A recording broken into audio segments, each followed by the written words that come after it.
ilbaxnimadii bunti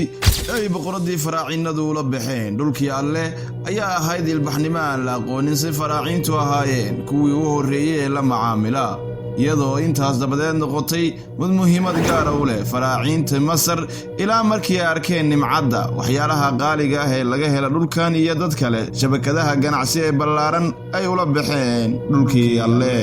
qoontii sare ee badiya bari iyo dhaqankii cajiibka ahaa ee dadkii dhulka bunti ayaa in badan lagu xusay bogaga taariikhda gaar ahaan in badan kuwa masaarida ama faraacinta xiriirkii bunti iyo faraacinta ayaa ahaa mid faa'iido badan oo ku salaysan ganacsi bunti ayaa ahayd il muhiim ah oo ay faraacintu ka heleen alaabo agtooda qaali ka ahaa markaasi diiwaanada taariikhda faraacinta gaar ahaan xilligii boqoradii Hatshepsut ayaa muujinaya socdaaladii caanka ahaa ee loo diray bunti socdaalladaasi oo aan ku koobnayn ganacsi oo kaliya si dhaqan iyo diblomaasiyad balaha taas oo ku tusinaysa xiriirka qotada dheer ee labada ilbaxnimo bunti oo hadan ku ahayd khayraadka dabiiciga ee Rabbi ku manaystay ayaa ahayd suuq loo hanweynaa xilligaasi badeecadii xilligaasi waxa ugu caansanaa malmalka fooxa dahabka alwaaxa adag ee madow iyo fulmaroodiga bunti ayaa ahayd dul cagaaran oo barwaaqo ah leh xayawaano badan sida gariga iyo shabeelka goobta istiraatiijiga ee bunti iyo wadooyinka ganacsi ayaa ka dhigay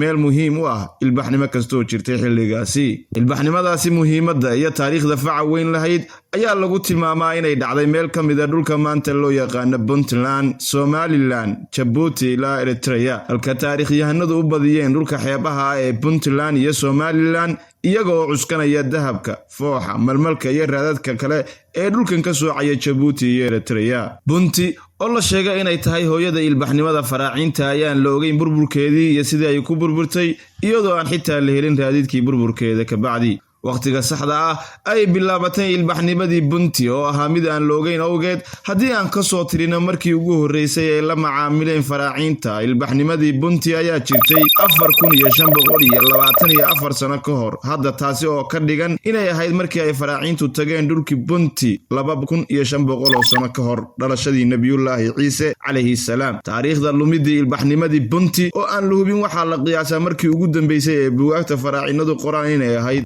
17 sano ka hor dhalashadii nabiyullaahi ciise calayhi salaam haddaba haddii ay inta la macaamilayeen faraacinta kaliya ay ahayd 1430 sano waxaad fahmi kartaa in ilbaxnimadii bunti ay jirtay in ka badan 10 qarni iyo haaf